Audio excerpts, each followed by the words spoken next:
Good morning, everyone out there. My name's Graham Hooper, not Dear, as it says on the screen. But today is a celebration around International Men's Day. So, what does International Men's Day represent? So these are the 6 points that we're going to have some chat about. And I say loosely, it might turn into banter, but then we are men. The 6 pillars: promoting positive role models, celebrating men's positive contributions.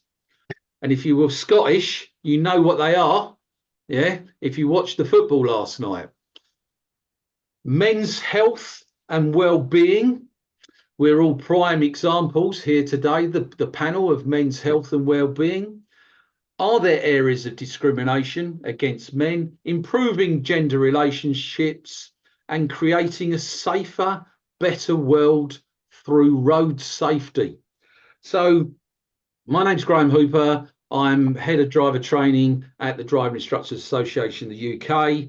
I'm going to pick on the panel to introduce themselves, so that's probably easier. So, Billy, over to you. Thanks, Graham. Hi, everyone. Great to be here today. So I'm Billy Lynch. Call me Bill.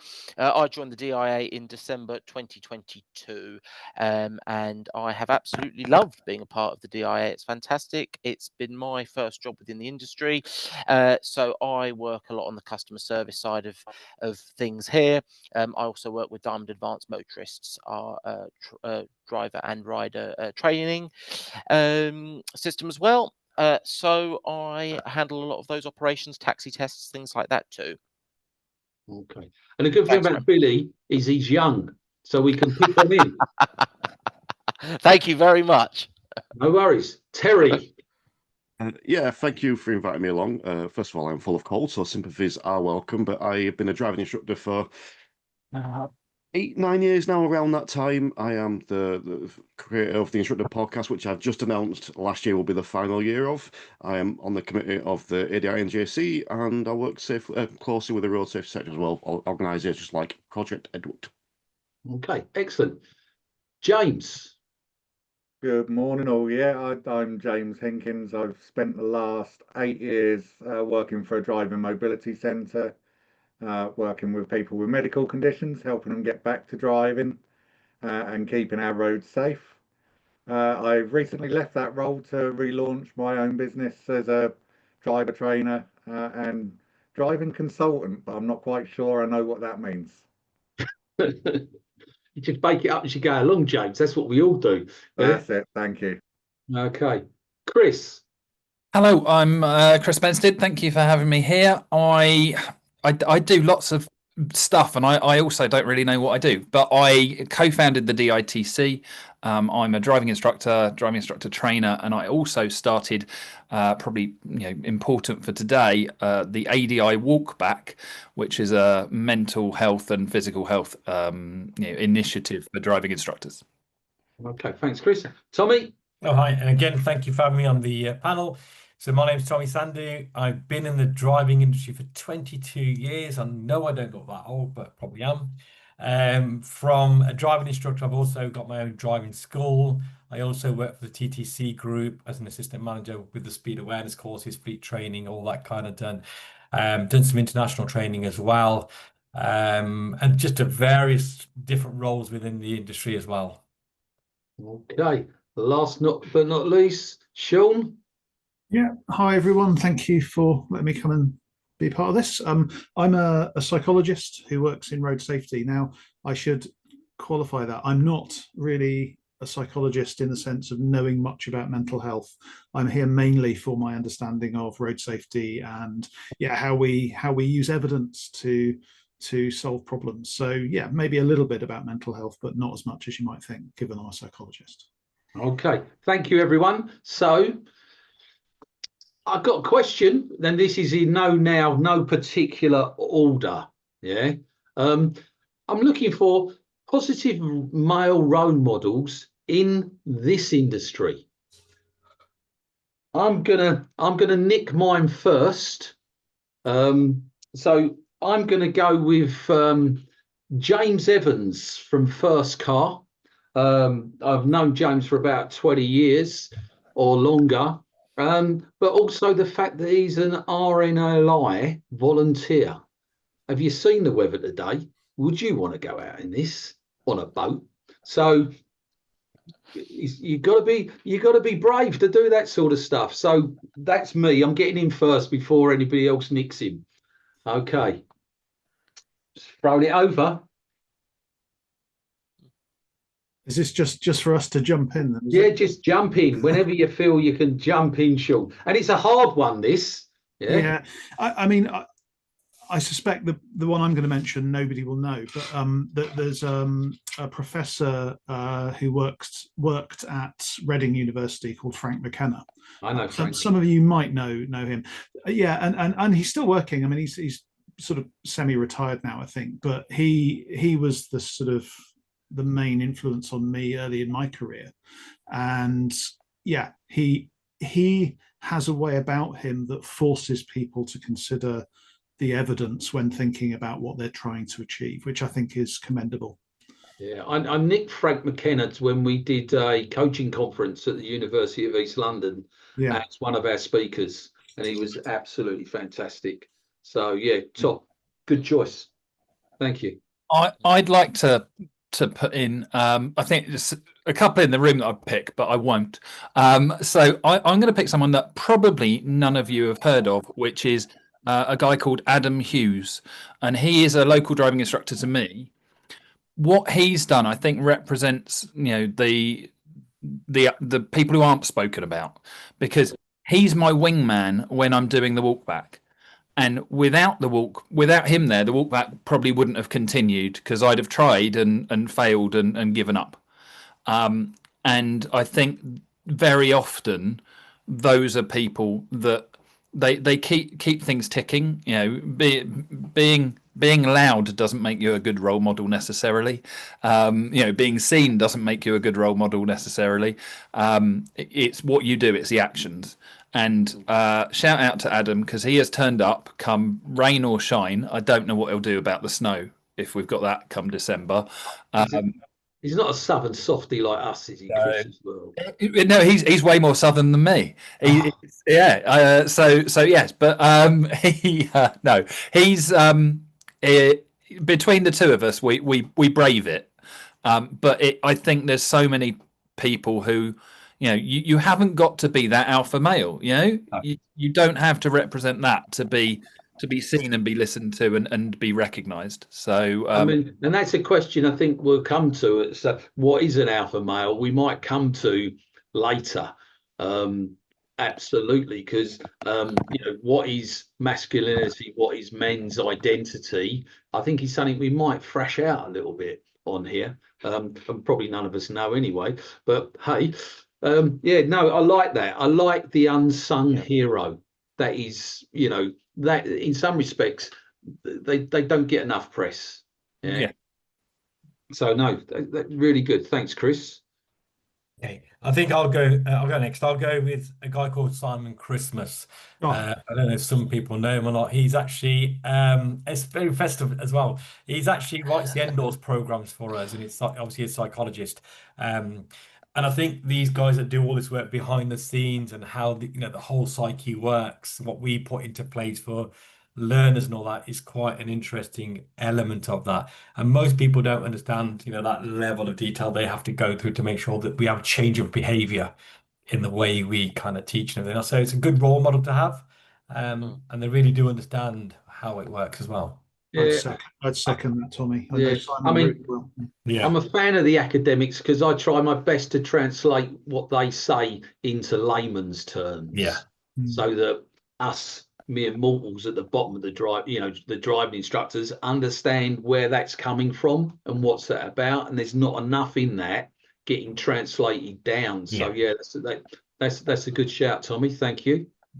I think you mentioned, Graham, that this is a hard one, and I think I agree. It's hard, but for me, it's hard because there's a lot. Yeah, and I think that I almost don't want to single anyone out, and I've realised that's not playing the game, so I will do. But I think there's people that represent almost different aspects of role models. You know, you go to this person for this and this person for this.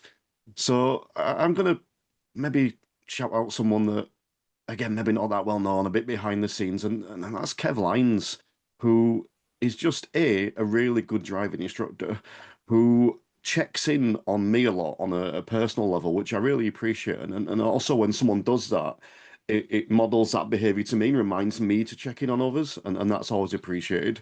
You know, he's very open when he has a problem. You know, he'll come to me and say, "This is what I'm struggling with. Can you help?" And I think he personifies that thing I think sometimes that men are always good at, and it reminds me that I need to do that more. So yeah, I'll Kev Lines Very, there as a bit of that's a role model. excellent. And I love that bit, check in on one another. We don't do it enough. Yeah. You know, we don't do it. We get a bit isolated. Being a driving instructor generally is a very lonely occupation. You're on your own and no one is checking in with you. And it can be hard to find people to talk to because, you know, social media and WhatsApp groups, we have you know, we get the toxic side come in, and that's all genders, and we need that also ability to express ourselves, I think, without contradiction. Because otherwise we get, you know, you can get, what's that word they use now? Cancelled, I think, isn't it? Yeah, I've probably been cancelled many times, but just don't know it. Billy. This is a really interesting one for me, Graham, and I sort of linked into what Sean was saying about starting off in the industry. For me, as this is my first role in the industry, it's been really great for me to have had I've been very fortunate to have so many great role models already. And I think what really stands out for me is, I mentioned earlier about working on the Diamond Advanced Motorist side, specifically with Diamond examiners and taxi tests and things like that. The way our Diamond examiners, I really admire the way they work and the way they you know, go about their business, and the way they help us out as well, and the way that they really help promote a great standard of customer service and make Diamond such an appealing route for people to go down. So I really admire the work they do and how they help us out, and they've been real inspirations to me, certainly in my first few years in the industry. It'll be 3 years next month, so that's something that I've really noticed. Okay, and I think something that Diamond is, in some respects, I feel often the forgotten advanced driving test. We're all familiar with IAM and ROSPA, but that are based on the systems of car control, whereas Diamond is based on the Part 2 and the DVSA directly. So, and I think as we're all DVSA approved driving instructors, really the Diamond Advanced is probably where we should be heading, rather than, I'm a ROSPA diploma holder, so I've got no problems with the other side of it, but I think that's a good shout.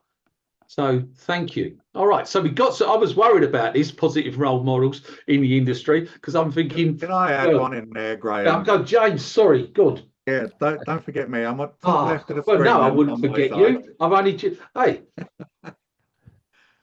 Come in. I mean, I've got a small network of instructors locally to me that they help me on a road safety course that's organised by the local councils. And I'm not going to name them because I'll get it all wrong, and I'll miss one of them out, and they'll be on the phone swearing at me.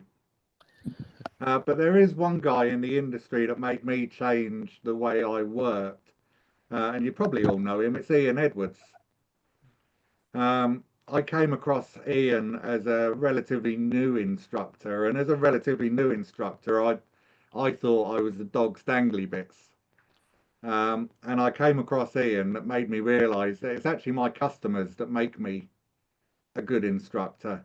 And he actually changed the way that I was working as a driver trainer, and in a way made me get rid of the DVSA way of thinking and more really focus on that person who was sat beside me in the car rather than anything else. So I'm going to take, if I was wearing a hat, if I had hair, I'd take my hair off.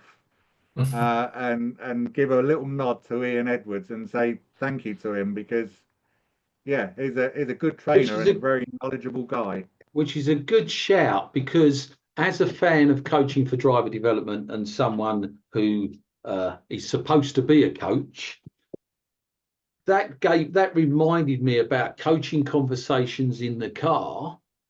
And I want to give a shout out to Ollie Taylor, The Honest Truth, as a role model, and how those videos help driving instructors in the car discuss the things which are in the DVSA standards, but probably don't get talked about enough, and about the emotional side that, of driving, and not just about, we get very skill focused, but we forget that the emotions is what drives our behavior. So yeah, no, good shout, James. Thank you. Anyone for anyone else before I move on? I can give you a list if you want. And I don't bother tell. I'm joking, but yeah, there is so many people, and I think the trouble is, and I think the problem is, we name one and we'll forget another. Yeah, and we know who those people are. I think everybody does know who those people are. It's good to hear names that are not shouted out on a regular basis. So that was good. This bodes well, chaps, for the rest of the presentation. The standards are already high. He's going, shut up, Graham. Yeah.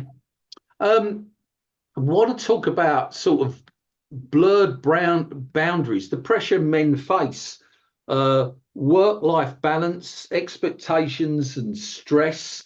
And I suppose that if I'm looking at one of the 6 pillars which are highlighted in International Men's Day, is, I don't know, is there discrimination against men in certain areas, attitudes, expectations, the law? I don't know. Can I chuck that out to you panel of experts, please? And be honest, which I think sometimes we can be scared about doing, but this is a Men's International Day. I mean, I can come in on that one. Of course there is, the discrimination happens to pretty much any group you can think of, and we, of course, the discrimination faced by women, say, is different to the discrimination faced by men. But if I can just give you a really simple example that sits nicely within our industry, for as long as we've had data, boys pass the driving test, the practical test, about 5 percentage points above the women rate of passing. And the opposite is true of the theory test, right? So now, that may not be discrimination.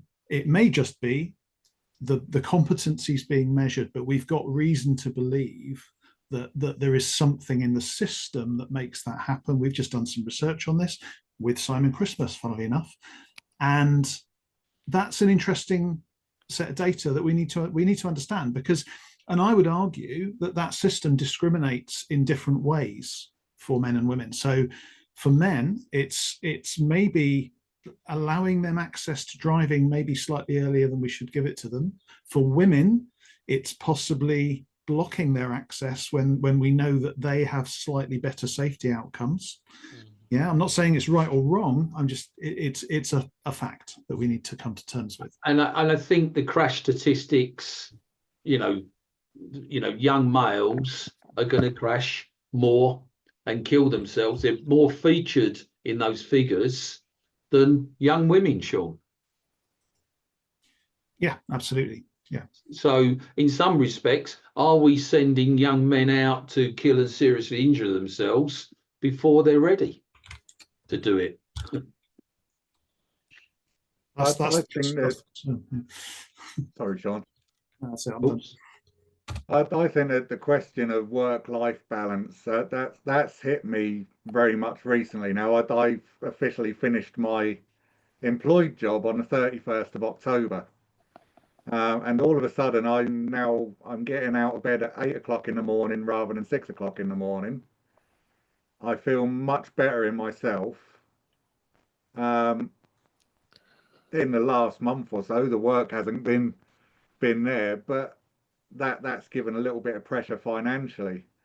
But I think as driving instructors, it's really, really difficult to get the balance right, because that phone rings, someone that's absolutely desperate for lessons, or I see it on social media. There's driving instructors that moan about people booking a driving test and ringing round for basically car hire. And I want to help all of these people, but if I don't get that balance right, I'm working 7 days a week, 14, 15 hours a day. Now, I did that as a brand new driving instructor, and it virtually killed me. I was exhausted. I got home and went to bed, got up the next day and done it all again. So I think it's really hard to get the balance right as a self-employed driving instructor, and we need to be really careful and mindful that we've got some switch off time. James, that reminded me, brought back a time when interest rates were 15%. I had a mortgage. I had 2 children under 3, and I was basically the sole breadwinner. And I was out from basically 6:30 in the morning until 9:30 in the evening. Wasn't really doing my clients justice. I was just surviving and earning enough money to, literally to put food on the table, and to pay the mortgage. And a night out was to walk down the fish and chip shop at the end of the road by the river, to share the fish and chips. And I was allowed a pint of beer, and my wife was allowed a glass of red wine, and the kids had 2 Cokes from the shop because the pub was too expensive. And so there's those pressures that sometimes can build up for men. And I just worked myself into the ground. In the process, I got fat because I was living on at 6. I wasn't having a proper dinner on at 6 o'clock in the evening to get me through, and I know better, a Mars bar and a can of Coke. Life-work balance. I think Anyone else got some views? Some of that Chris? is the expectation. You mentioned, Graham, that you were the sole breadwinner. Yeah. Traditionally, men are breadwinners. If I think back to my parents, my mum didn't physically go to work, but she worked all day as a housewife and a mum. And the expectation was that my dad brought home the money. And I think that is changing a little bit. I think it's changed quite a lot. Bit more even these days, but I still want to be the breadwinner in my house. That's the macho thing, that I should be bringing in the bulk of the money and looking after the family. Yeah, it's an important part of our identity, isn't it? Or it can be. I'm not sure it necessarily is as much now, but it has been that kind of providing part of the family role. I think it's a natural thing, Sean. I don't think society might drive us somewhere else, but I think it's a natural instinct for men, to be a father, a dad, to be the person who provides. I think it's just natural, rather than these days it's maybe false with both sexes working, just with the fact of the cost of living. And women want a career. Well, there's nothing wrong with that, but men still want to feel, don't they, that I think the word is not that they're in charge, but that they are the one who is providing the comfort, in terms of the accommodation. I think it goes back to sort of Maslow's hierarchy of needs in some respects, which are we fulfilling? I don't know, guys. Answer the question. I've got a lot going on in chat, which I'm going to come to in a moment. Don't you think that approach and view of things is actually where a lot of the pressure comes from? That because of that, I do a lot of work with the Dad's Net, Mum's Net for dads, but they don't like me calling it that. And it's not just barbecues and football and stuff. There's a lot of dads that are stay-at-home dads. Their partner is out earning the bigger bucks, so that's the decision they've made, or that are single dads or co-parenting, where that balance has changed. And I think society hasn't necessarily adapted to having all of the wheels on one side of the bus. So it doesn't work as sort of naturally, so we have to find ways to work around it, and we're not as good at that. And I think that's one of the negatives about all of this, is we get told what we're not good at, and we take that as a criticism rather than a challenge of saying, what we're not good at it, therefore either we're going to do the bloke thing, we're going to bury our head in the sand and ignore it, or we're going to carry it as a weight on our shoulders. And it doesn't need to be either of those. Yeah. Yeah, and I think we're not very good at sharing that, Chris. No. Yeah. Yeah. I'm going to say, I think for me, it's almost two brackets of this, because you spoke, Graham, about how the time when you had to go out and work all those hours, and there are times we have to do that. The work-life balance, we has to fall in the favour of work sometimes. And at the minute, I'd imagine there's a lot of people that's happening to now because of, the state of the country. But I think also there's times when we don't take a step back, when we don't need to work as hard, but as men, we have that mentality of my job to protect, my job to provide, my job to, to look after the family. And yes, I believe that's appropriate at times when we need to, but I think when we don't need to, that's when you step back. That's when you do take the pressure up. But I think we're guilty of not stepping back when we can sometimes. Yeah, I can't disagree. And I think we have to be all-rounded, don't we? We can't be all things to everybody. I think it's about, and I think this is important for me, it's about choice. It's about you're allowed to be who you are, and what that represents as a man is absolutely fine. But sometimes we're not allowed to be who we are, or we don't feel we're allowed to be, Terry, who we are. I think it's more, no one's stopping us being who we are, but we might sort of think and trample on a few people. I think that can apply. Sorry. Oh, go on, Terry. I'll say I think that can apply to all walks of life, though, and not obviously this is the men's thing, but I think that can apply anywhere, because if you have the audacity to express your personality, there'll be people that disagree with you. And I think that's something we've lost in life, the ability to have friends that you disagree with. Just because me and you share different opinions on certain things, Rim, doesn't mean that I will automatically dismiss everything else you say. But I think that we're coming into this world where if I express an opinion that someone else disagrees with, there'll be a lot of people that go, right, no more Terry for me. And that's fine. If that person wants to do that, that's fine. But I think that we need to learn to disagree a bit better. Yeah, I don't think it is fine, Terry. I think that people have this tendency now, and a lot of this, I believe, is driven by social media. So people have this tendency to believe that members of a group, say, that they don't particularly identify with, hold the extreme views of that group, not the sort of nuanced average views that a huge range of people. It doesn't matter what political party you're affiliated with, right? You may have views that are much closer to mine if I have a different political persuasion than I believe, because I'm constantly fed the extremes by the media, and that's a big part of this, I think. I think that leads into what I was about to say, is that we also have this cultural kind of values, this egotistic value that we kind of want to do this and everything else, and that competition as well, that's constantly driven by different kind of, and it's social media and all these other things that bring that all into that play, don't they? Because you'll go to a test center and somebody will say it's X or Y, and people want to then compete, and make sure that they've got that kind of top tier or whatever it might be. The cultural values as well. We do have different cultural values and everything else. That kind of leads into all of this kind of factors. And all this leads into different types of pressures and blurred boundaries as well, because people don't recognize differences and everything else as well.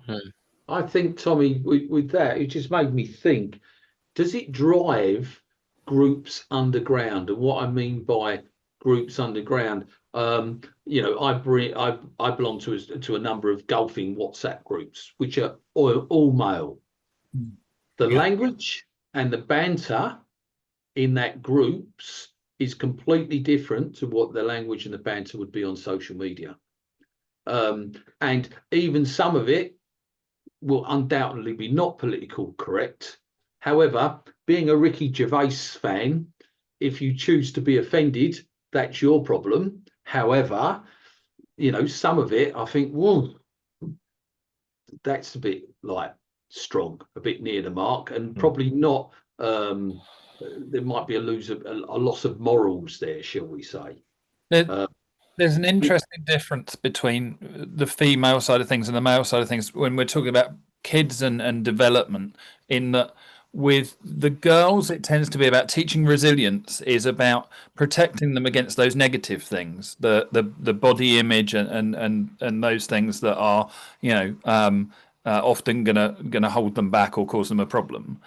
Whereas with the guys, it's a bit the other way around, that it's almost like you've got to put up with those things. You've got to almost live up to some of those resiliences, because otherwise they're, you know, you're not one of the lads and everything else. So when you start talking about teaching them that it's almost softening them is seen as a negative, whereas strengthening the females is the opposite. And I think we haven't quite figured that out yet. I think there's been big changes, but I don't think we've quite figured out resilience in men as well as we've figured out resilience in women coming through. Do you think that's because we don't talk to each other? That's a large part. Well, there's some evidence, Chris, as well, that we're starting to understand now, I think, how mental health in men might have different treatments that are good for it, for solving it, related, you know, maybe different treatments to what work well for women. So, I mean, again, I'm not this kind of psychologist, but I read around this subject a little. So, for example, the idea that face-to-face therapy, I know that's a traditional kind of gender-neutral approach to talking therapies, right? There is some evidence that men actually don't get as much from that as women do, and that might have to do with natural communication styles. Yeah. You know, as I said, I'm not an expert in this, but it comes back to what you were just saying, that there are clearly differences between the sexes, between the genders, and it's okay to admit that, especially if you can use it to improve outcomes. And I think the thing here is that we know that men have a suicide rate 3 times higher than women. So there is an issue there in how we deal with our mental health as men. And I think sometimes, because I feel that our emotional intelligence is not necessarily, in some cases, that high. We're not always as men in touch with our emotions, that we struggle then to have those emotional conversations because I'm a man. Yeah. And men don't cry.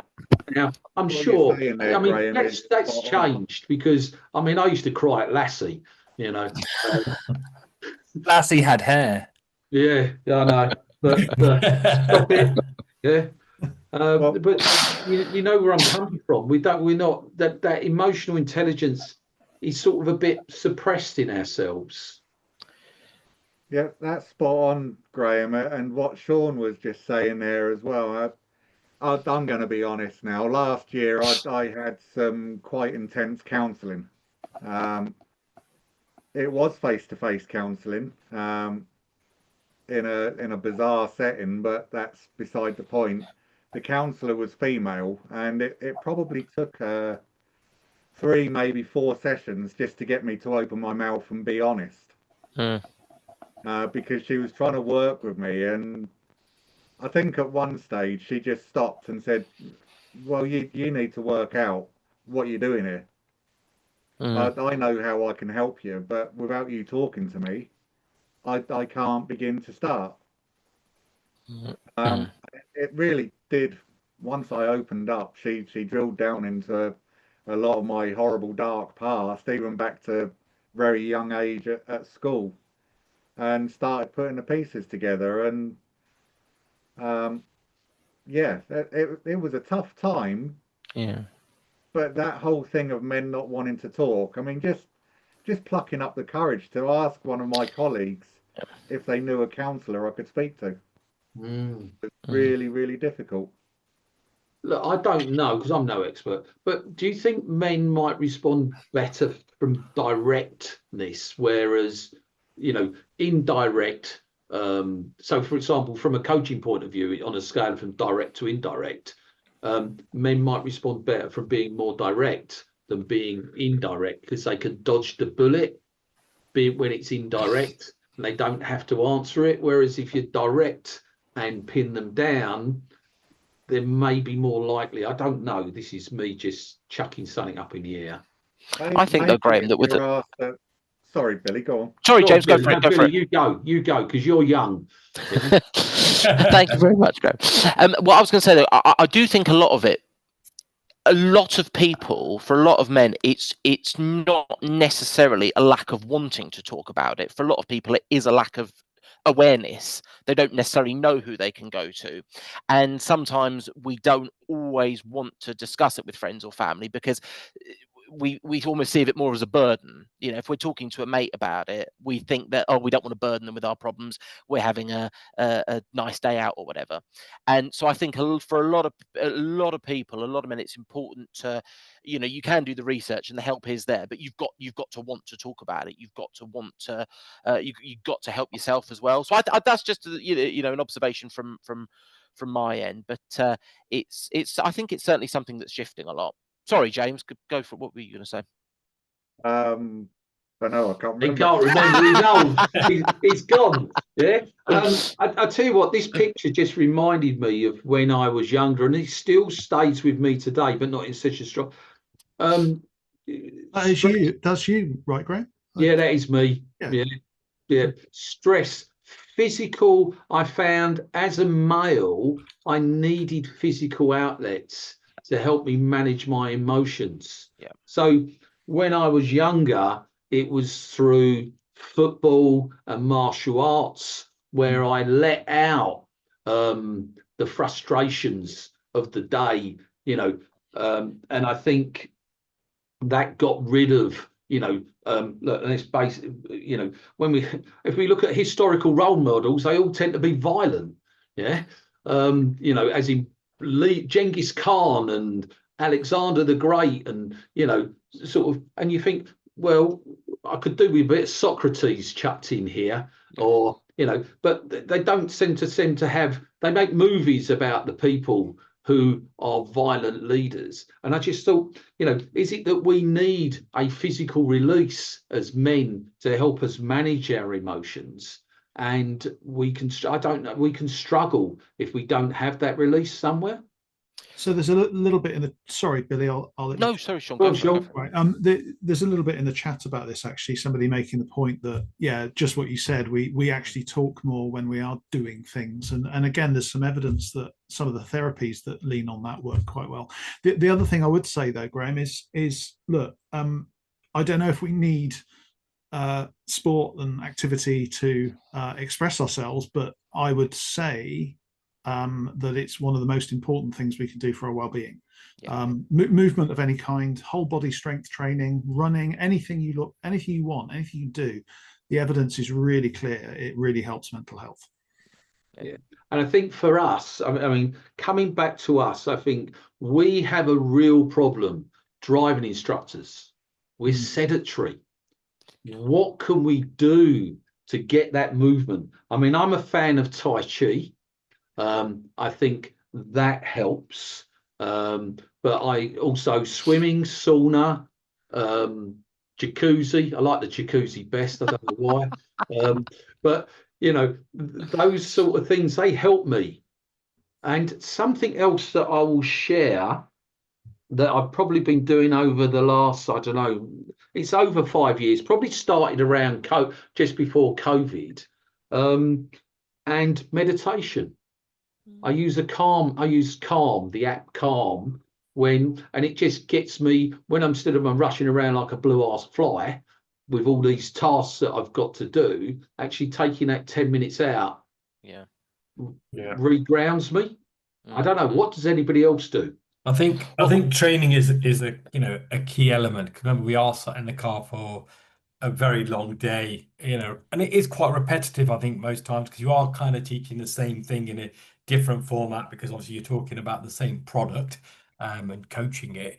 So it's that making sure that you do get out whatever your kind of passion is, whether it's, gym, badminton, or whatever it is, because you get that exercise, you get that time off as well to, maybe turn your phone off and have that couple of hours to kind of reflect on what's gone on. And it also helps your well-being, because you're now getting a bit of structure in your life, because it's easy just to go, let's just keep going, let's just keep going, let's just keep going. So I think it's important that if you are paying for something, you're more likely to use it. And if you're more likely to use it, you're more likely to put structure in your life. And then that helps that whole kind of what we've been talking about, the pressures of life, and the well-being of life and everything else. And plus you feel better for yourself, don't you? When you come out of that sauna, I'm sure you still feel quite relieved, healthy, and all the rest of it. So yeah, I mean, it works for me. And I think just some stuff about men. Men are nearly twice as likely to suffer from lung cancer. And men are nearly twice as likely to suffer from heart disease. And, and I think, if you start to look after your body, you're reducing the risk. It's a bit like driving. We can't take the danger away, but we can reduce the risk. And I think we need to take our skills that what we do in driving, we look at reducing the risk all the time for ourselves and other people. Maybe we should turn the mirror back on ourselves and ask ourselves about how can we reduce the risk in our life to improve our health and well-being, bearing in mind that we run high risks in some areas. And that driving parallel is even bigger than that, because if you think about the bit that often doesn't get taught because it's not on the test, we do the show me tell me questions, but not really. That is, we are chemical beings. If we're not looking after our hormone levels and getting that physical exercise, which is not just about the muscles and the getting your heart rate up. All of those other things are relevant as well. So that parallel to driving and what we do, we should be paying a lot of attention. If you look at the issues people have on motorways, it's not the driving, it's the fact they haven't looked after their car or their tyres. And that's the fact that they've ignored that most dangerous sign, Chris. Yeah. Toilets 1 mile or 20 miles. Oh, I can make the next one 10 miles on. Where's the bottle? We need a 5-minute break, Graham, or are you all right? No, I'm fine. It's an age thing. But 1 in 8 men, fortunately, there's only 7 of us on the panel, will be diagnosed with prostate cancer. And black men, there's double the risk. So, and the thing is, I just want to go down. Prostate cancer is the only major cancer without a screening program. Why are we ignored, or why are we ignoring ourselves? I think in a lot of cases, the answer to that question is fear. Absolutely. There's a lot of fear. Obviously, cancer, the word cancer puts fear into everyone, male, female. But prostate cancer, well, I think as a middle-aged, hot-blooded male, if someone talks about prostate, my rear end, if one of you comes along and tries to touch my arse, I'm not going to be happy. So there's a lot of fear in, if I go to the doctor, he's going to ask me to bend over that table and he's going to insert a digit. That's not a nice feeling, but then the outcome or possible outcome of that is they're going to say, you need to go to hospital and have a scan because I think there's something wrong. Someone mentioned earlier, what do we do as men? We bury our head in the sand. Yep. So I'm getting up at 3 or 4 times in the middle of the night for a wee, and it's not really that powerful. That is a sign of prostate cancer, but I'm not going to the doctor because I'm scared. Is that male and female, or is it more in males? Well, women haven't got a prostate, so I thought it's probably I meant the fear mostly bit, male. the fear bit. James, Also, that we'll ask once. We won't ask more than once. And I had a nasty mental health time that finally got to the doctors and said, this isn't good. I'm not in a good place. And they went, yeah, here's a phone number. Give them a call. They'll sort you out. No, I was there and then, and I needed attention, the right attention there and then, not to then go and do it. I wasn't going to make that phone call. No, yeah. I was lucky, I had good family, good support around me, and I got through it. But that wasn't the help that I needed at Yeah. I think, Chris, that is so. I mean, I could just what you just talked about just reflects so much in myself that I went to the doctors the other day about a problem. They just fobbed me off and said, "Oh, you need to go there," and I thought, "Oh, sorry, I'll sort it out myself." Yeah, I've got Dr. Google now.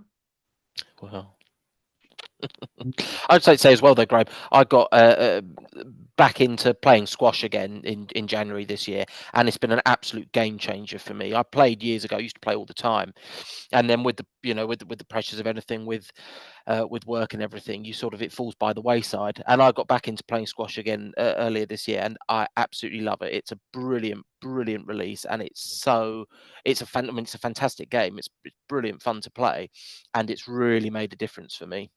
There's an interesting word there, isn't there? Release. Yeah, absolutely. I think we all need to find that release, which is right for us. Whether that's Chris, you're going to do a walk back. That's whether me, I'm doing, Tai Chi in a sauna. What is it? Because I think if we don't do something, where is that release? I think that's the key point there, Graham, because you just said it's what's right for you. And one of the things I struggled with, I'm 43 now, I was probably struggled with this for 4 years, was looking at other people and at what other people did and thinking I'm not as good as them. I can't do that. That doesn't work for me. And like the gym is a prime example. There's a number of times I joined a gym and went for 3 weeks, paid for a year membership, and then never went back because it wasn't right for me. And I had to take some time to look at what worked for me. So a little example was I joke and call it car park yoga. It's not yoga, but in between lessons, I'm in car park, I get out and I have a stretch of 5 minutes, and 90% of people watching this that won't want to do that, but it works for me. So I think that's where I would suggest people start. Go and try different things and find the things that work for you. Find out, whether it's some sort of intermittent fasting, whether it's, light snacks, whether it's car park yoga, whether it's the gym, whether it's squash, whatever. Go and try different things and incorporate that. And I think the other thing I would just chuck in is look at your diary. Most of us will have some form of diary app that we use. We prioritize lessons.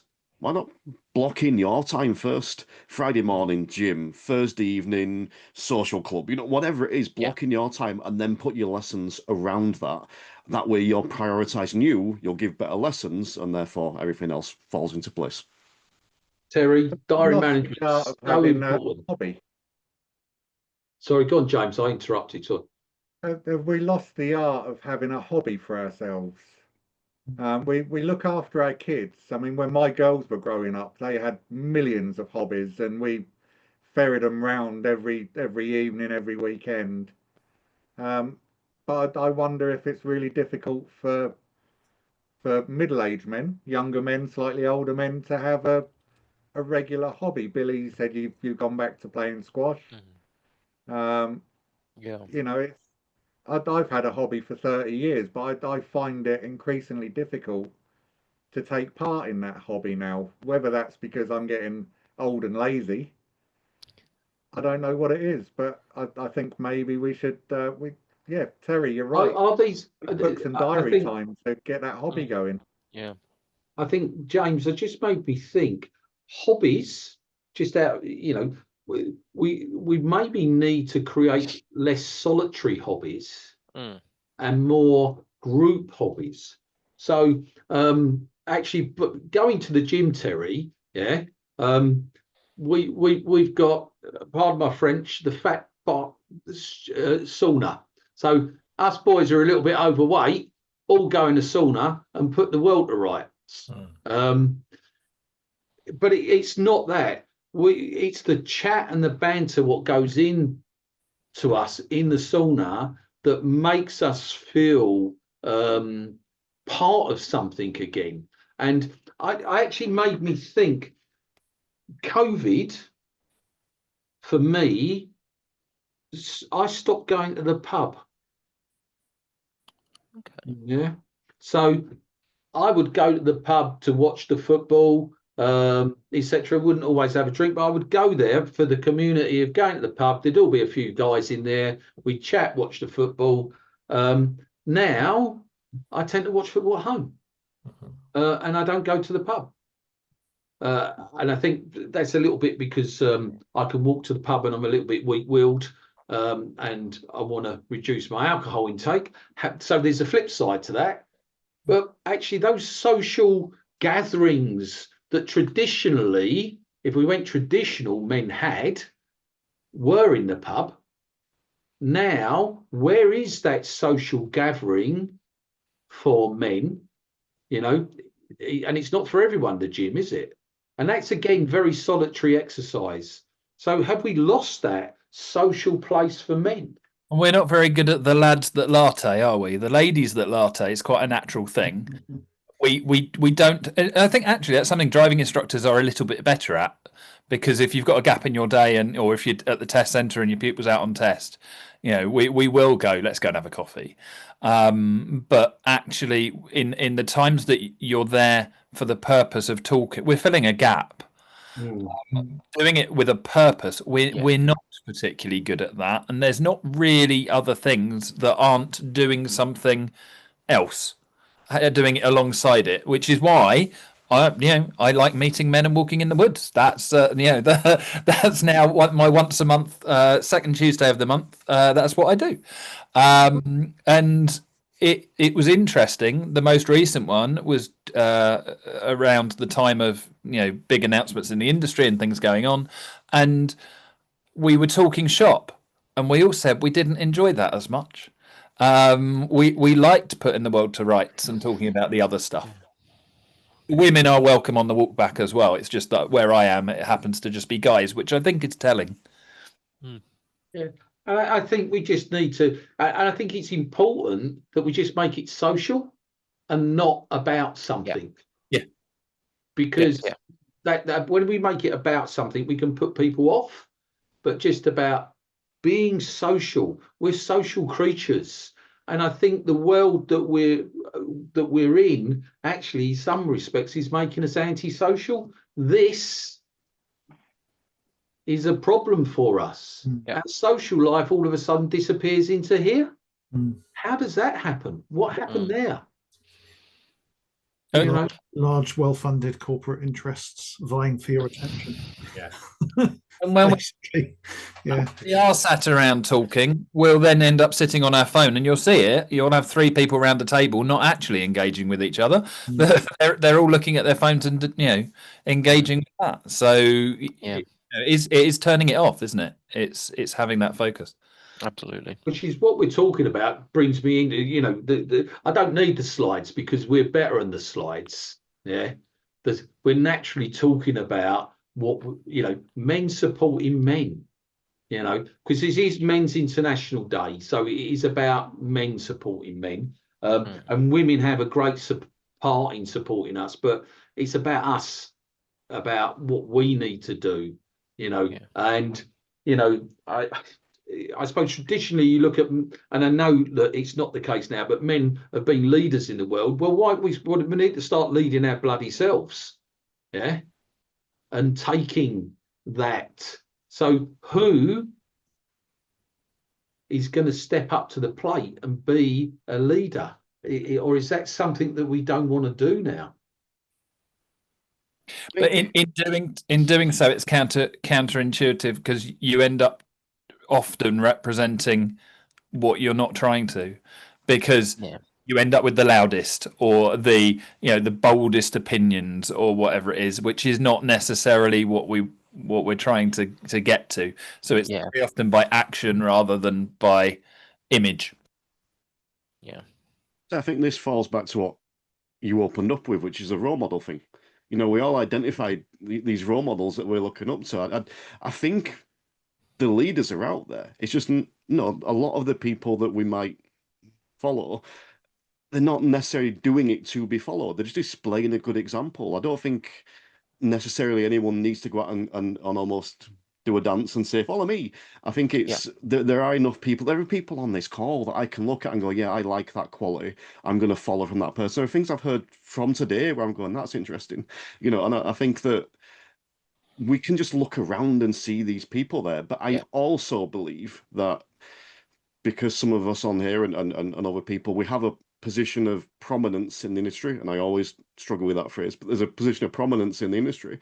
I do think it does fall on us a little bit to try and lead by example where we can, but I also think that we can look around and see what's there. Someone just made a point in the chat about they actually want to get, when they're in their social time, they actually want to get away from driving instructors. They want to get away from the job, which I think is very, very important.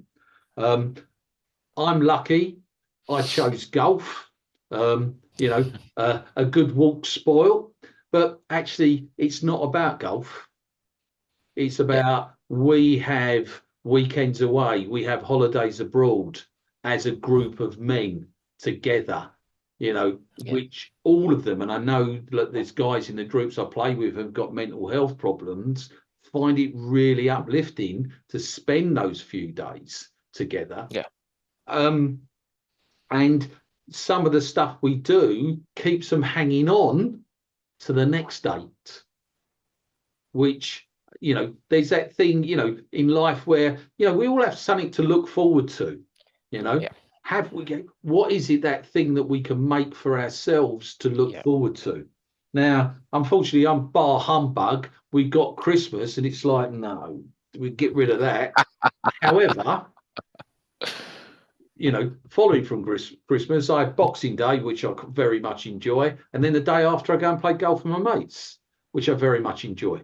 And then the day after that, I go away for 3 days with my other half and lock myself in a hotel and try to get my fitness back.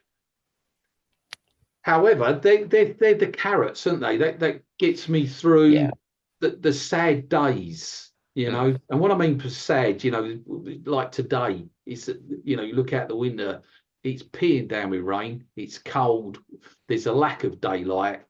It has an effect on us. It does, absolutely. Yeah, and I think that's why it's so important, though, to have something to look forward to. You mentioned there, Graham, about having that, that date in the diary. That's something to look forward to, the carrot, if you like. But it's so important to give your friend a call, see if he wants to meet up. I mean, if I go and watch. We don't want to do things on our own. We want that friendship. We want people to go with us. I go and when I go and watch London Broncos play rugby league or go and watch West Ham play, I go with a friend. I wouldn't want to go on my own. I'd want to go with a friend and have that chat, have that banter, spend that day together, go out for a meal when we get home or whatever. It's about the day. It's about, being with someone. It's about having fun. And I think that's such a key thing, to have, dates in the diary to look forward to, and to have things that you're so Billy, what you're really saying look is, forward to. in some respects, we need to take back control of our diary, don't we? Yeah, absolutely. I think that's a really, really key thing. And too often we need an excuse or an invitation before we do something. Absolutely. Yeah. That's absolutely right. I think we have a lot of social groups as well now. It's easy just to have a conversation through social groups, which, yes, it has its place and it's a great place to be, but it doesn't have that social aspect, does it? It doesn't give you that face-to-face that we still need, because we are kind of human and we need that kind of event. But it's so easy to just go, yeah, we'll have a quick conversation on WhatsApp, because there's tons of WhatsApp groups. You actually get clouded with so many. But having that actual kind of, right, let's fix a place in. And it's easier to do nowadays, because you can use the social groups to create these events or diary dates or whatever. But we just shy away from it, because again, it's a man thing that we go, oh, I don't want to do that. I don't want to organize that. I don't want to be rejected. I don't want to feel that I didn't get, people didn't come out. But it doesn't matter. Sometimes if it's just two of you, it's still better than nobody going out. Right. So what can we say to one another now in terms of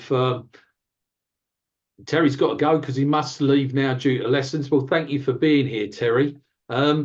and come back and join another one at some stage, because we try to do, all of us, we'll try to do something in some way, maybe moving forward. Maybe we can, as panelists, think about one thing we could do to support men at the end of this that would be useful moving forward. Okay, let's go to the next one. Okay, some things that I want to think about as well is, and we probably haven't touched up, because it seems to end up a little bit gloomy, doesn't it? We're all so I would like some things about celebrating men's positive contributions to society. What do we do in a positive way that contributes to the society that we live in through our jobs and through the life that we lead? Does someone want to kick off for me? You can do community, family, business, childcare, the environment. I think Nick's just said what I was thinking, which is we've got better at talking. We're here. This is a good example of it. And too often you're preaching to the choir in these things, aren't you? But that actually being open to talking, and equally, which driving instructors are really bad at, we know, listening. So, recognizing when someone needs you to listen, which you would think would be a prerequisite for the job, it so often isn't. And that communication being there, I always make an effort, even if I don't know someone, if I detect that there is a problem, or they actually outright say there's a problem. I've spent quite a few evenings talking to someone I don't know because I've said, here's my number, give me a call. And they have, because I've given that invitation. And I think we're better at that. We've got a way to go, and more of us can do it. But the more that do, the more will follow. So I think talking and listening, just as a, in whatever arena that you're in, where you've got that opportunity, rather than look at it and go, yeah, I know how that feels, go, yeah, I know how that feels, I'll reach out and say hi. And it's always appreciated. So I know some of us do this already, Chris, and it just made me think that, we talked about phones and how bad they are, but maybe we can use them to indirectly recognise other people's contribution to what we do in road safety. Yeah. Now, I don't want to alienate women from this, but I just think, as it's International Men's Day, for at least one day a week, maybe we could think about recognising some of these unsung heroes that we've talked about and just giving them a shout out. Now, I know Terry does it because I've seen him do it. So I'm going to pick on actually Terry. Terry, yeah, you like a shout out to people within the industry. And you do this on a regular. What's the feedback you get from doing that? A good question, because the feedback's really interesting. So often the people that I shout out are obviously they're grateful, but they're surprised because we don't shout out enough about other people. And I'm sure this isn't an industry specific thing, but we're talking about our industry. We're really insular, like so scared sometimes. Oh, if I praise someone else, I'm going to lose custom or whatever. I think there's a lot of that goes on. So they're surprised and grateful, and men generally tend to be more surprised because I don't think men used to be celebrated an awful lot more than women. You made the comment earlier about the leader aspect, and it's shifted. But I think we're getting to a point now where we're almost flipping that around, and we're scared to celebrate men because we need to put everyone else on a pedestal, and we've lost the balance. Why do you think? I mean, because that's what you just. Why do you think we've become scared to celebrate men? Because there is this bit about highlighting discrimination against men. What's made us scared to mention men's success? Loud voices, and I think this is what applies to everything. it's the extremes. We hear the extreme voice and then go, oh, right, I can't do it because this 1% of people have got a really loud voice, and I think that's, I'm sure that's not the same reason for everyone, but I think that's a big part of it. We hear this loud voice shouting, don't do this, you'll be cancelled, rah, rah, rah. And then we're scared, but it's not actually a representative voice. It just happens to be really loud. And since I do all these shouts, I get very, very little negative feedback, very little. Occasionally there'll be someone that maybe disagrees, and they don't do it publicly, to be fair, they'll message me respectfully.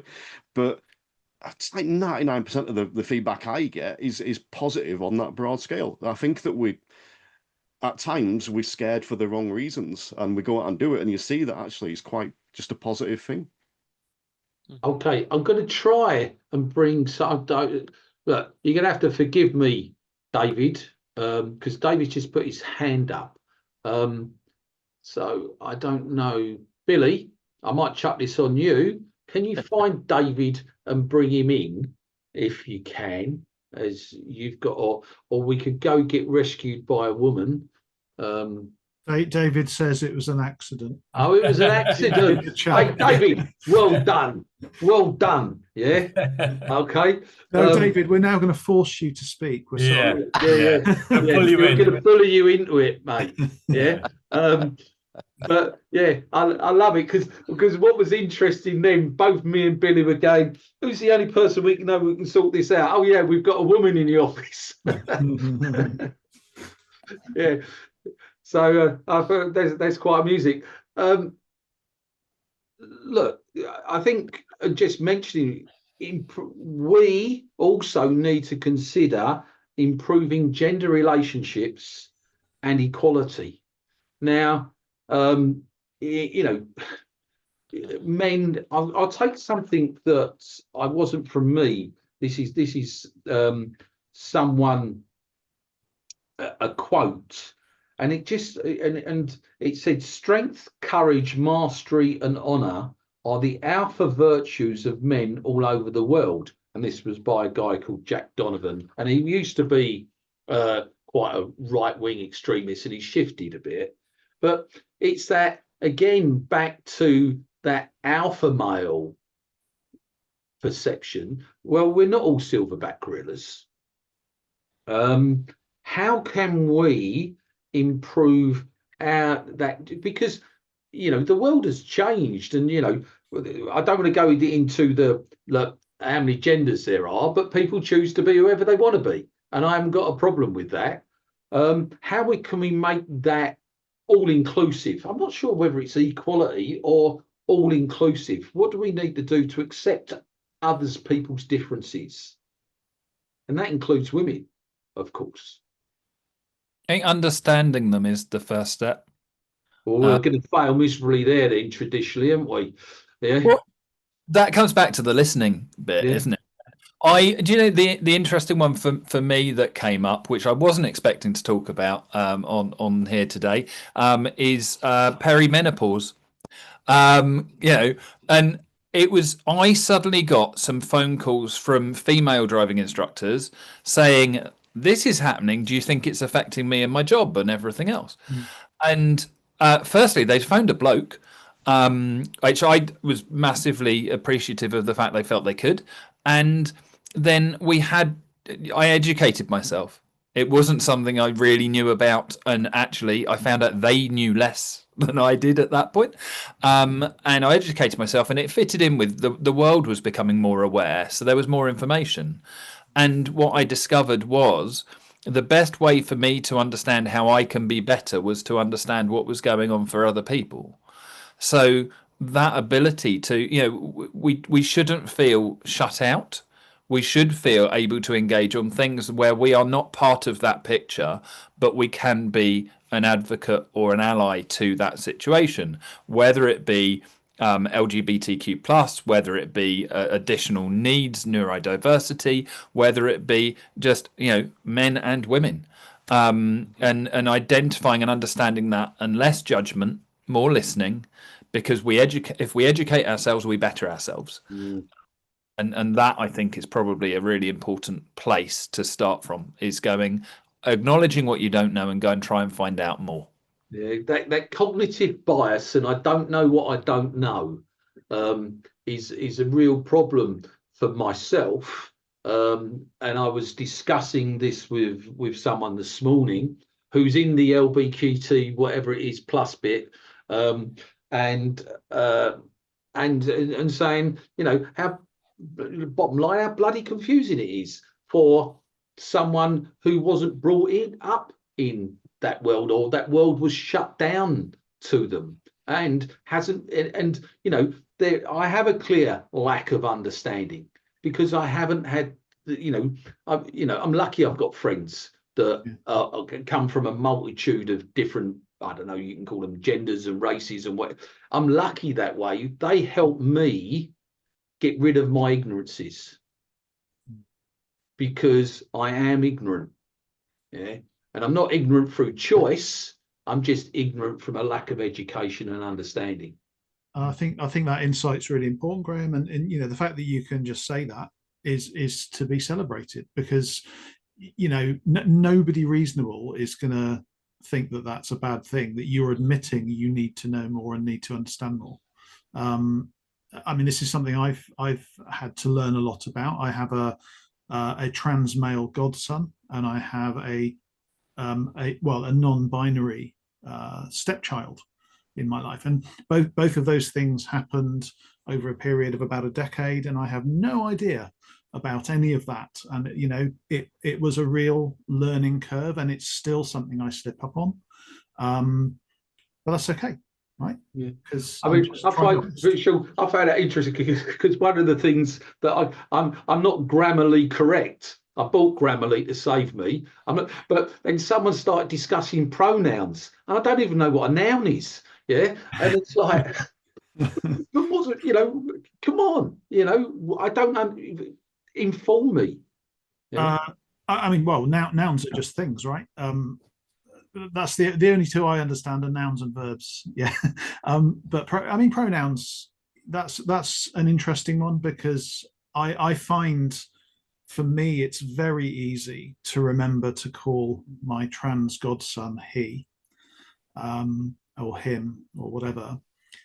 My non-binary stepchild, they, is much more tricky, purely because it's usually the plural, right? So I slip up with she versus they much more than I do with he, for my godson. So yeah, but again, look, it's just remembering that there are different ways of referring to people. I have no strong opinions about that.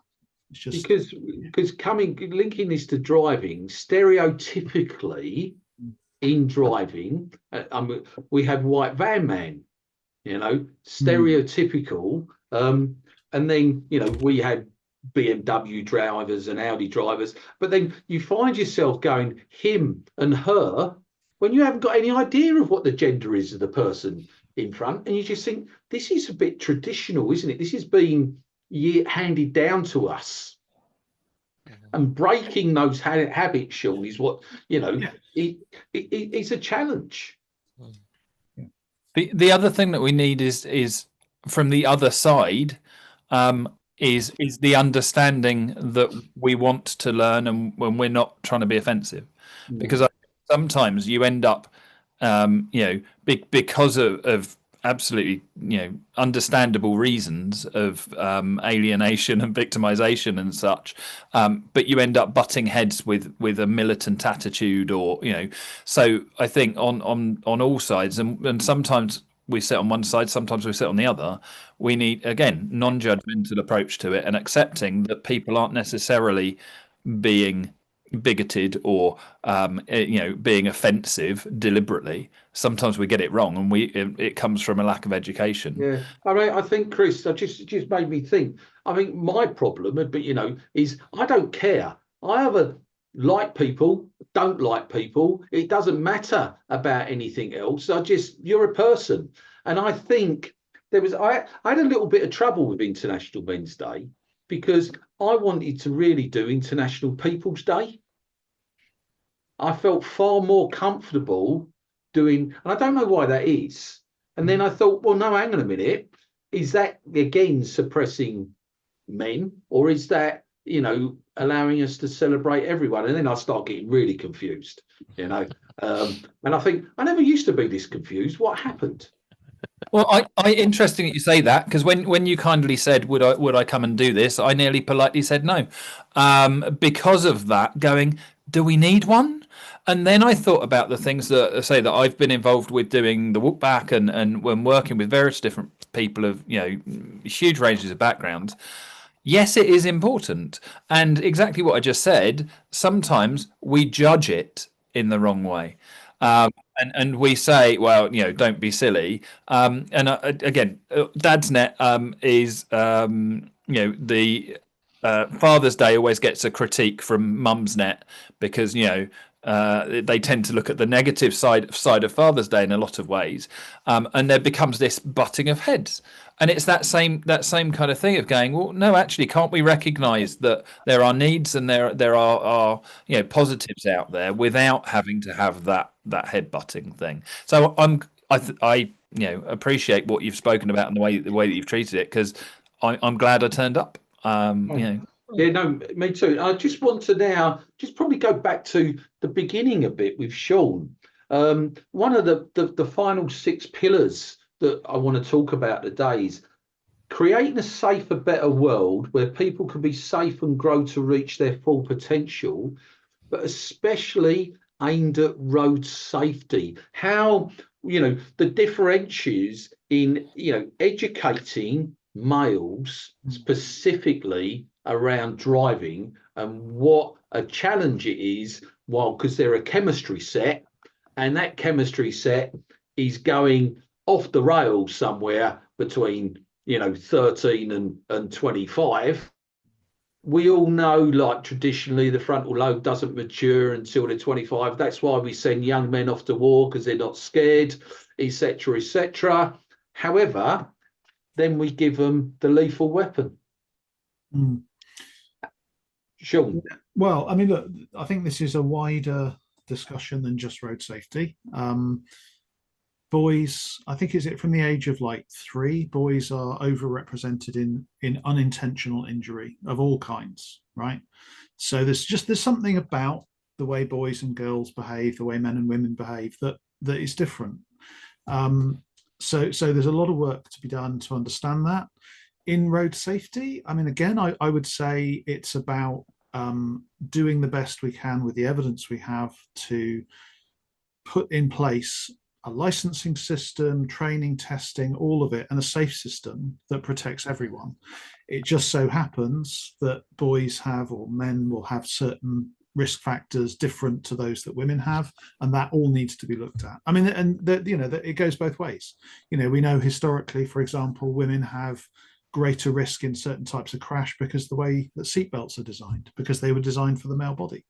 Right, so there's all of this gender and sex difference is built within the system. It's a big problem, and hopefully we can just keep trying to solve it one bit at a time. Okay, I think one of the things, Sean, and you touched on in chat, and I really appreciate your help in the chat today, is the fact that you know, the road safety, I don't know how did it, the road safety professionals need to probably embrace our industry a little bit more than what they have done in the past. I remember that last year at the RAC club, when I was listening to Wally Taylor, and he was the only speaker who mentioned about going to the driver trainer industry specifically to help with the problem, because I always feel like we want to fix the problem after and not before. And I think there's a lot we could do before than rather wait until they crash and then try and sort them out. Or to, you know, and there's a lot of, you know, grieving parents out there. A lot of stuff going on with GDL, Dr. Ian Greenwood, you know. However, I sometimes feel that we could probably do a bit more to place more triggers in place before they get out there, and have a curriculum more strongly based around crashing, you know, and what preventing crashing than passing a driving test. Yeah, and I mean, for me, I think I said in the chat, this isn't about driving instructors being able to solve all the problems by themselves. It's about the profession being seen as a profession by society, and for society to see road death as unacceptable. And that culture change is what then enables you to put all the system level things in place to support that. And a big part of that is, I think, driving instruction being seen as a much more formal and professional process, delivered by people who have genuine insight and support to offer. I don't know how to get there, but that's part of the No, puzzle. absolutely. And the reason is that predominantly in the industry, there are more men as driving instructors than women. And so we have, as International Men's Day, there's more men involved in this side, the driving instructor side than women. And I think men maybe I don't know whether their emotional intelligence maybe get in the way of having those conversations that maybe women are better at. I don't know. I don't know the answers to these. I'm the same as you. I don't know the answers. It's just, Well,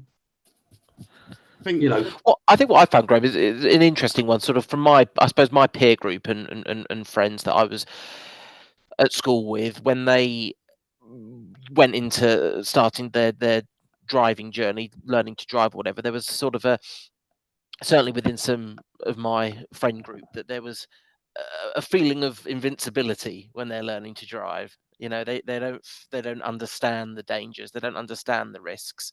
And I've been in the car with a friend of mine who has been involved in a incident, not a crash, not a terrible crash, but an incident nonetheless.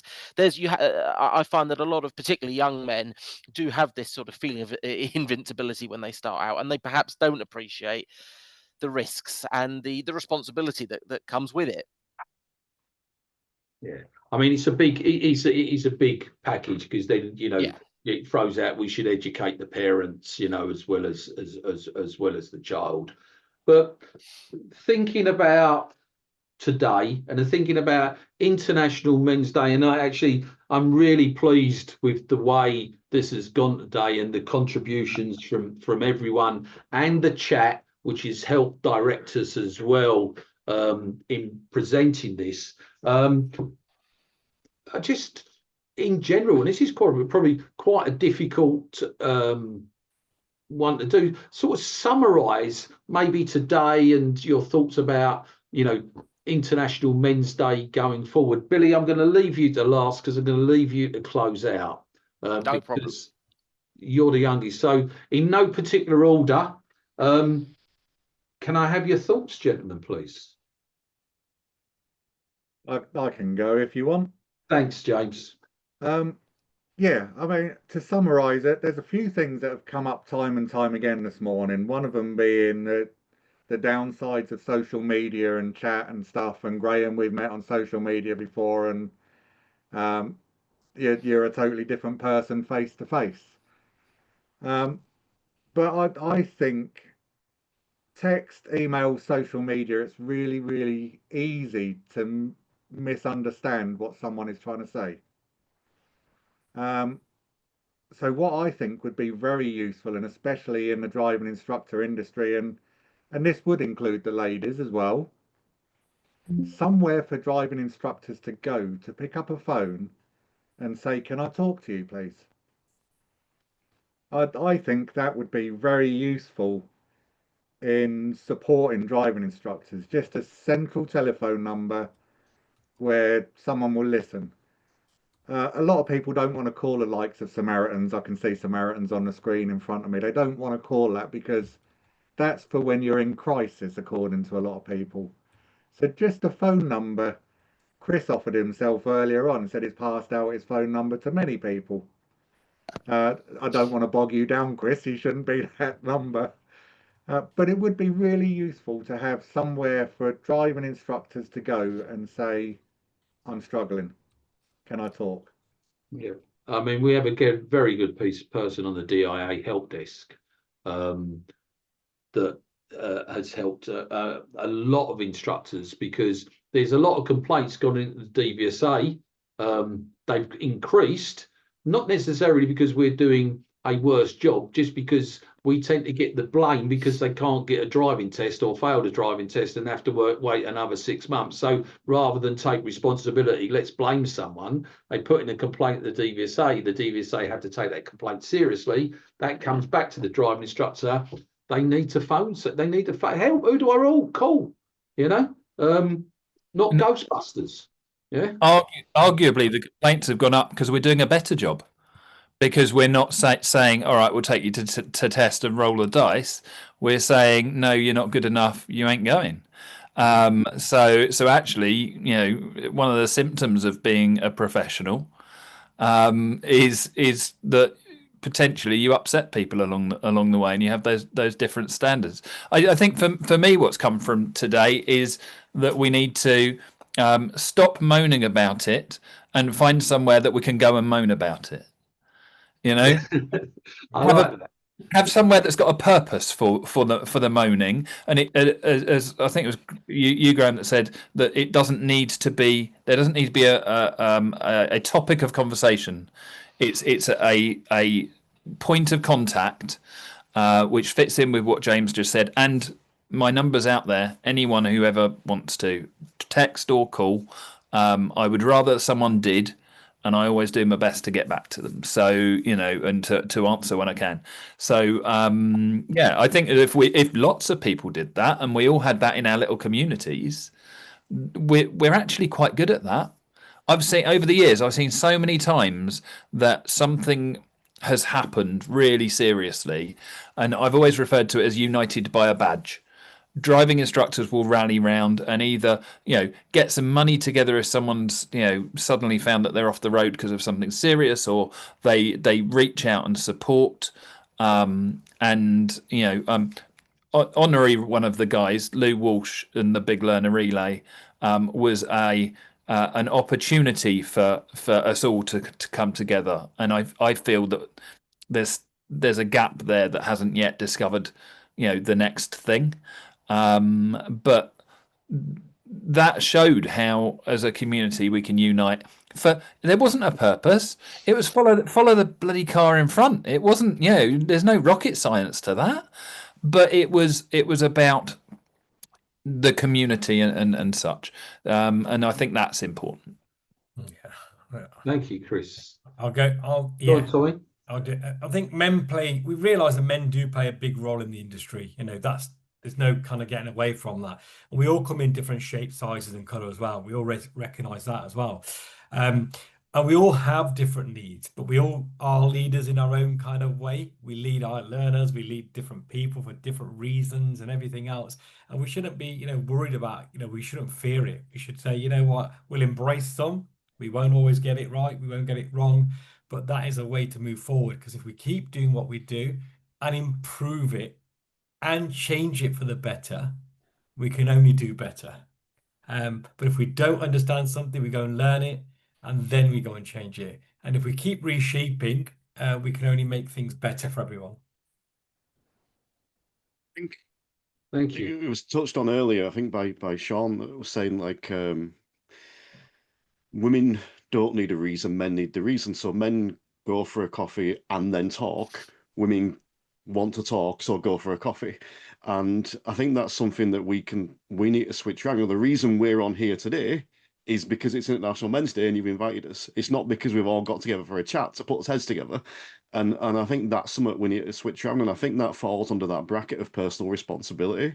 And I don't like to throw that too much, because I think, you know, I don't want to dismiss anyone's issues, but we are in charge. You know, we are in charge of, in a lot of cases, there's exceptions, of how much we work, of when we work, of how we teach, of what CPD we take, of, you know, we're in charge a lot of cases of this.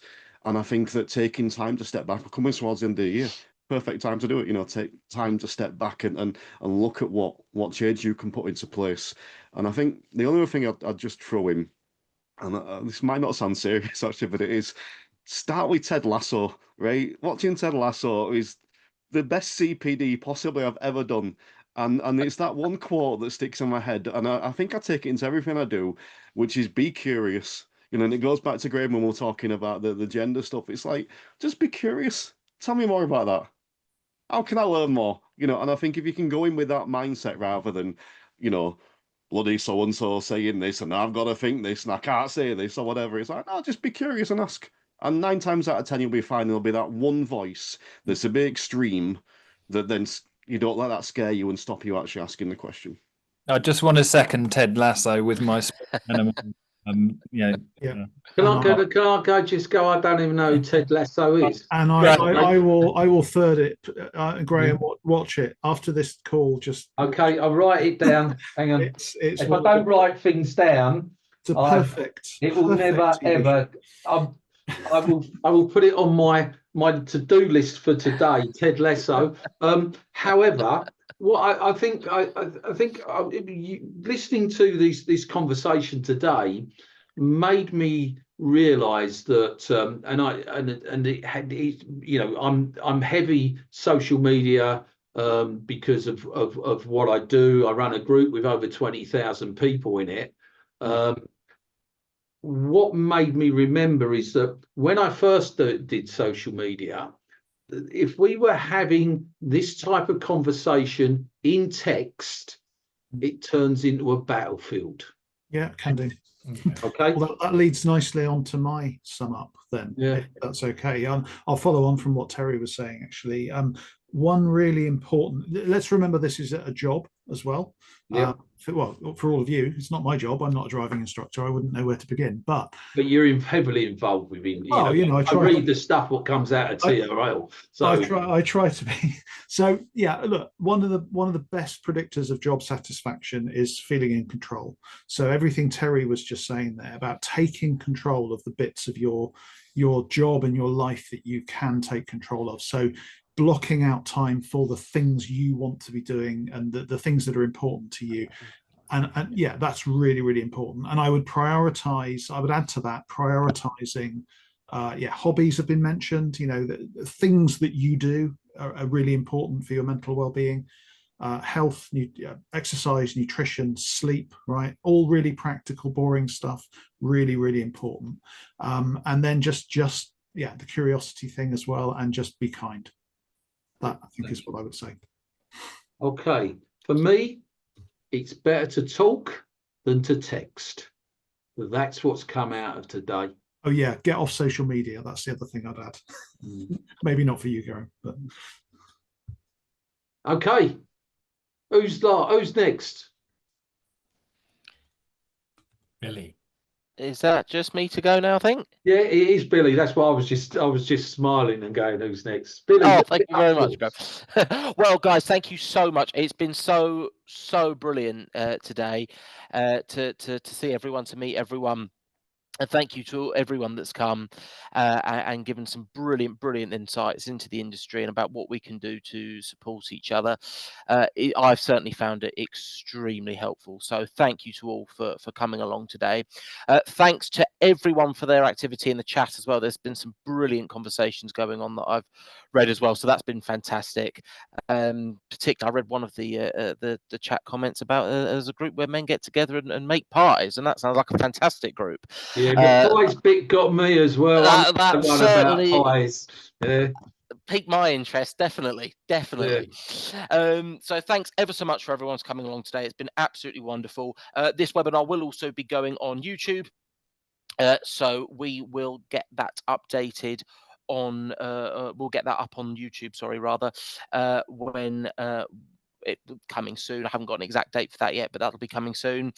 So it's been brilliant. Just to summarize, it's been fantastic to meet you all. Some of you I've met before, some of you I'll be seeing at the conference as well next month. So thanks ever so much.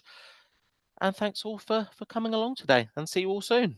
Okay, thank you, everyone. This will end. So, panel, thanks very much. Everyone who attended, thanks very much. And to everyone who hasn't watched it yet, thank you for watching it. And 3.1.159% of men love pie.